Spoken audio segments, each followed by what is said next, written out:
کیا سوال کرنے لگے تھے جی آپ؟ للہ ما فی السماوات و ما فی الارض، اس میں لام تملید کا ہے، زمین و آسمان میں جو کچھ ہے ان سب کا مالک اللہ ہے۔ اگر نبی علیہ الصلوۃ والسلام مالک خود مانتے ہو تو یہ شراکت ہوئی جو کہ شرک ہوا، لہذا نبی علیہ الصلوۃ والسلام مالک کل نہیں، تمہارا یہ عقیدہ مالک کل نہیں ہوا، لہذا یہ شرک ٹھہرا۔ یہ بیٹے یہ تیرے سر پر جو ٹوپی ہے اس کا مالک کون ہے؟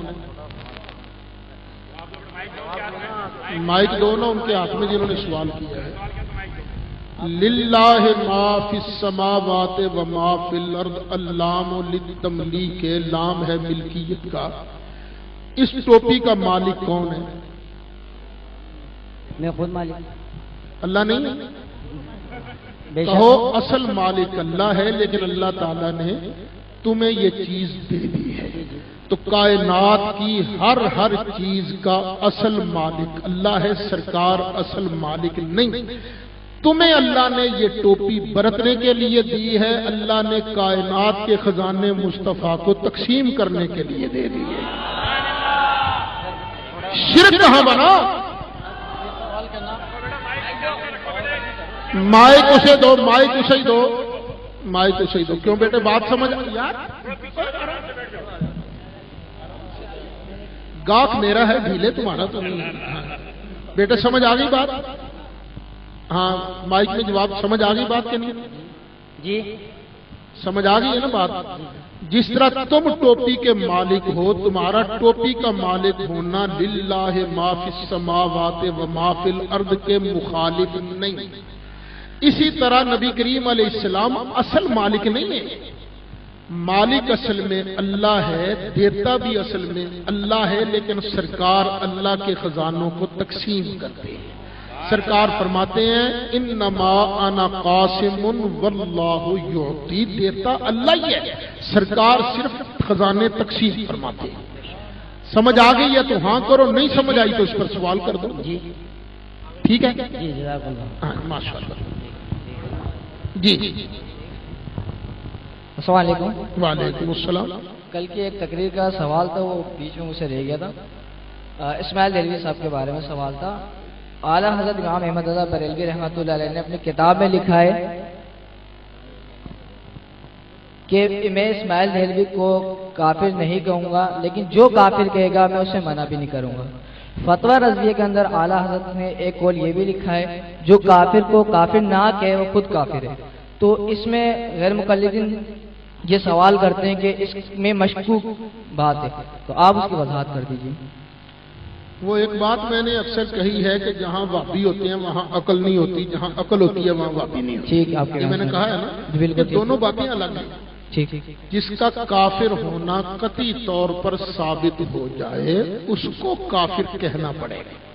ٹھیک ہے۔ ابو جال جو ہے اب اس کو کیا کہیں گے؟ کافر، کیوں؟ اس کو کفر ثابت۔ کفر ثابت ہو گیا، کفر پر مرنا ثابت ہو گیا۔ ٹھیک۔ اسماعیل کے بارے چونکہ مشہور یہ تھا کہ اس نے توبہ کر لی ہے، اس لیے سرکار فرماتے ہیں کہ میں اسے کافر نہیں کہتا۔ لیکن اگر کسی کے نزدیک یہ بات ثابت ہے کہ اس نے توبہ نہیں کی تھی، تو اگر وہ کافر کہتا تو ٹھیک ہے، اس نے اپنا جواب دینا، میں اس کو روکتا بھی نہیں۔ ٹھیک، تو دونوں میں بڑا فرق ہے۔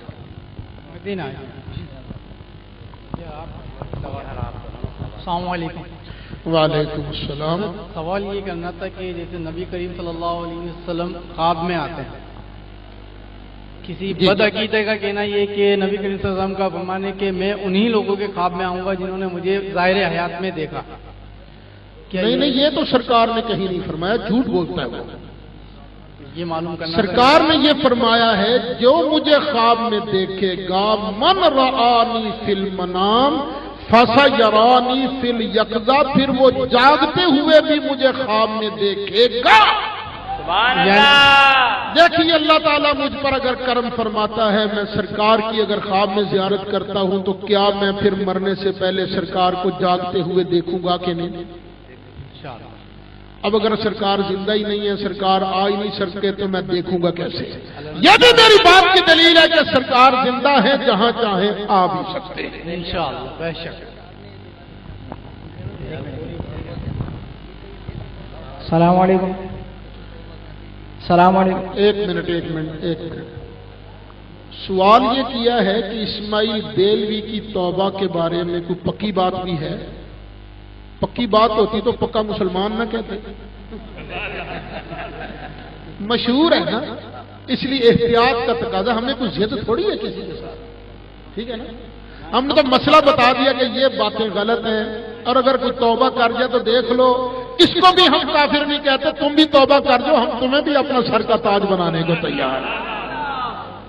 جی السلام علیکم. جی وعلیکم. حضور سوال یہ ہے کہ دیوبندی ایک آیت کریمہ پیش کرتے ہیں کہ ایاک نعبد و ایاک نستعین. کہتے ہیں کہ اس آیت میں اللہ تبارک و تعالیٰ کے علاوہ کسی سے مدد مانگنا جائز نہیں ہے، اس آیت سے پتہ چل رہا ہے. اس کے بارے میں وضاحت فرما دیجیے. بیٹے آگے آ جاؤ نا ذرا، آگے آؤ نا، میرے پاس آؤ.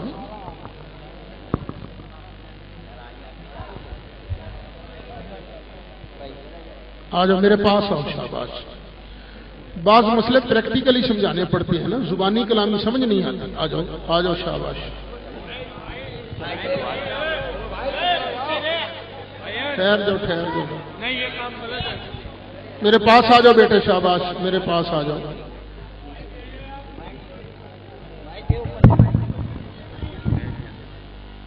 کرنے دو یار، چلنے دو. بیٹھ گئے تو حیدرآبادی نے کون کہے. حضرت صاحب فرما رہے ہیں اگر یہ بیٹھ جائیں تو پھر ان کو حیدرآبادی کون کہے گا. بیٹھ جاؤ تو حیدرآباد کی لاج رکھ لو. جو حیدرآباد کی لاج رکھنا چاہتا ہے بیٹھ جائے، وہ بیٹھ جائے. ہاں جی بیٹے، بس ٹھیک ہے. بیٹے لگاؤ چھلانگ، اوپر آ جاؤ. میں سمجھا. آ جاؤ بیٹے، آ جاؤ بیٹے. کیا نام ہے بیٹے تمہارا؟ عتیق الرحمان. عتیق الرحمان بیٹے نے پوچھا ہے کہ ایاک نستعین ہم پڑھتے ہیں نماز میں اور اقرار کرتے ہیں کہ مولا ہم صرف تجھ ہی سے مدد مانگیں، تو نماز کے بعد ہم اوروں سے مانگنے لگ جاتے ہیں، تو کہیں یہ اس آیت کی مخالفت تو نہیں کرتے؟ یہی سوال ہے نا بیٹے. تیری جیب میں کوئی چیز ہے یار، مجھے چاہیے، مجھے دو ذرا. کوئی دے دو، کوئی شاید دے دو. چلو موبائل دے دو. میں نے تجھ سے موبائل مانگا، تم نے دیا. آیت کی خلاف ورزی تو نہیں ہو گئی؟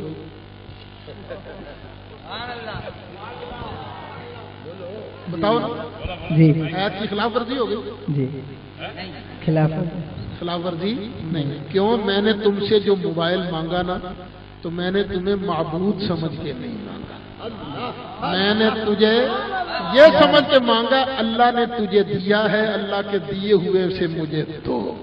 ہم اللہ سے مانگتے ہیں معبود سمجھ کر، اس کے بندوں سے مانگتے ہیں اس کی مخلوق سمجھ کر. ٹھیک ہے.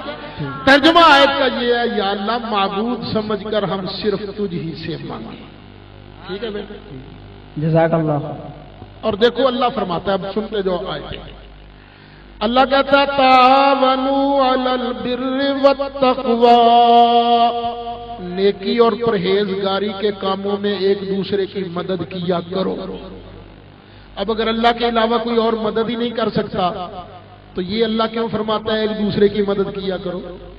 پتہ چلا اللہ سے مدد مانگنی ہے تو معبود سمجھ کر، بندوں کی مدد مانگنی ہے، بندوں کی مدد کرنی ہے تو اللہ کی مخلوق سمجھ کر. نبی کریم علیہ الصلوۃ والسلام کے جو مدنی صحابہ تھے، اللہ نے ان کا نام کیا رکھا ہے؟ انصار. انصار کا معنی کیا ہے؟ مددگار، مدد کرنے والے. اگر اللہ کے بغیر کوئی مدد کر ہی نہیں سکتا تو اللہ نے محبوب کے مدنی صحابہ کا نام مددگار کیوں رکھا؟ اللہ مدد کرتا ہے معبود ہو کر، مخلوق مدد کرتی ہے اللہ کی مخلوق ہو کر. اللہ فرماتا ہے ان استنصروکم فی الدین فعلیکم النصر. ایک گروپ کے بارے اللہ فرماتا ہے یہ گروپ اگر تم سے دین کے معاملہ میں مدد مانگے تو تم پر ان کی مدد کرنا فرض ہے. تم سے اگر مدد مانگے تمہیں اللہ کا بندہ سمجھ کر تو تمہیں بھی ان کی مدد کرنا فرض ہے. اللہ سے مدد مانگو گے معبود سمجھ کر، بندوں سے مدد مانگو گے اللہ کی مخلوق سمجھ کر. ٹھیک ہے، آگے سمجھ بیٹھے ہیں